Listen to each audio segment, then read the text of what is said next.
Ever look up at the night sky and find yourself wondering where it all came from? It's a question that's fascinated people for millennia, right? Absolutely.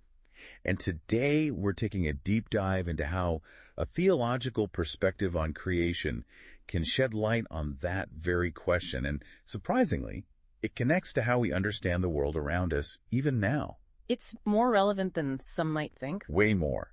We often think of creation stories as, ancient myths. Right. But we're starting our deep dive with a text that's been interpreted, debated, and honestly misunderstood for centuries. The book of Genesis. Yeah, Genesis has been seen as just a religious text for far too long. Throughout history, it served as a powerful counter-narrative to the prevailing philosophies and beliefs of the time. So it wasn't just a story, it was pushing back against other stories. Exactly. A prime example is John Chrysostom, a 4th century theologian. He used Genesis to directly challenge the Roman creation myths that were popular in his day. Which were? Oh, think along the lines of gods and goddesses battling it out for supremacy, with creation being this accidental byproduct of their conflicts. A bit different from in the beginning, God created the heavens and the earth. Just a tad. And the fascinating thing is that Chrysostom wasn't doing anything new.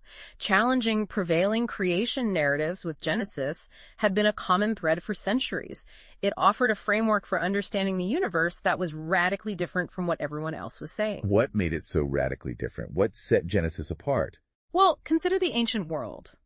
In Mesopotamia, creation was seen as this chaotic battle between gods. In Egypt, you had accounts describing creation as the result of a god's, shall we say, self-infatuation.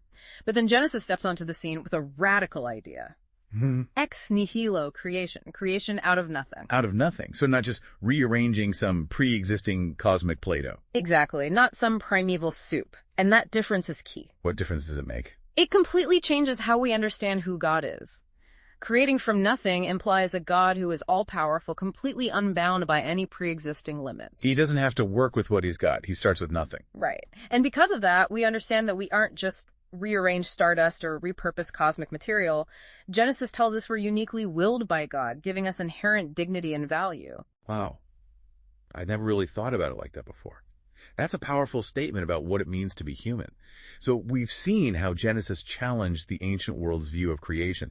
But this idea also had a huge impact on how people understood the role of government, right? Absolutely. And it's fascinating how these ideas from Genesis continue to resonate even centuries later. Yeah, like what happens when we apply this idea of creation to the way we organize ourselves? Well, let's fast forward to the 17th century with Thomas Hobbes and his famous work, Leviathan. Okay, Hobbes. Didn't he have a pretty bleak view of human nature? He wasn't exactly known for his optimism.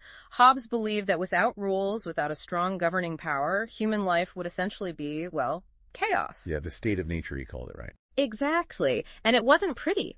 He argued that in the absence of a strong authority, life would be, in his words, solitary, poor, nasty, brutish, and short. Yikes. Life without takeout. I'm not sure about that. But I get his point. So where does Genesis come in? Well, Hobbes saw the creation story as evidence that we need government, even if it means giving up some individual freedom to avoid descending into that chaos. Interesting. So for him, Genesis was like a cautionary tale. In a way, yes. But what's fascinating is that around the same time, you have Francisco Suarez, a Jesuit priest, who offered a completely different perspective. Okay, so if Hobbes saw Genesis and said, we're all doomed without rules. Pretty much. What did Suarez see? Well, Suarez also looked to Genesis, but he saw a blueprint for a just and harmonious society. So same text, totally different conclusions. It's amazing, right? Suarez argued that humans are naturally social beings. We're created for community and cooperation. He pointed to Adam and Eve. Right, the first community. Exactly. And for Suarez, that's our natural state, not isolation and conflict, but relationship. Okay, that makes sense. So where does sin fit into all of this? That's the thing. For Suarez, sin is what disrupts this intended order. It's not just some abstract moral failing. It's a wrench thrown into the harmony of creation. And it's this disruption that leads to the need for laws and structures to try to get us back to that intended harmony. Wow. So Hobbes looked to Genesis and saw a reason for strong government. Suarez saw, well, an ideal to strive for. It's incredible how two people can look at the same text and come away with such different interpretations. It really highlights just how powerful these ideas about creation can be, shaping not just our understanding of the universe, but also our entire social and political landscape. It's amazing how relevant these ideas from Genesis still are, even centuries later, especially when we start to think about some of the big challenges we're facing today, right? Absolutely. And that's where Pope Francis's encyclical Laudato Si comes in. It's often talked about as just an environmental document. Right, like it's all about remembering to recycle. Yeah, but it goes so much deeper than that. Laudato Si is really rooted in this theology of creation we've been discussing. Francis is emphasizing the interconnectedness of all things, reminding us that we're not these isolated individuals. We're part of something much bigger. Exactly. We're part of this intricate web of creation. And what's fascinating is that the text we were looking at actually pointed out this really interesting detail in Genesis about this idea of connection.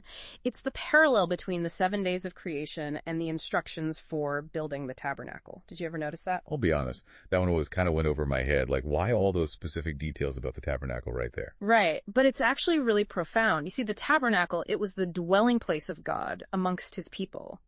And so by mirroring the creation account with the building of the tabernacle, Genesis is suggesting that all of creation is, in a sense, meant to be a dwelling place for God.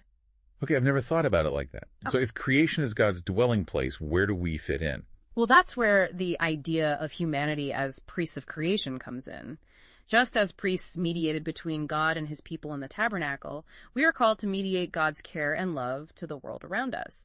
So it's not just about inhabiting creation, it's about being entrusted with its care. That's a pretty big responsibility. I mean, it makes sin seem like a much bigger deal than just, breaking some arbitrary rules. It really reframes how we understand sin, because sin isn't just a personal failing in this view, right? It's a damaging of these sacred relationships, our relationship with God, with each other, and with the created world. And that's what's at the heart of Laudato Si.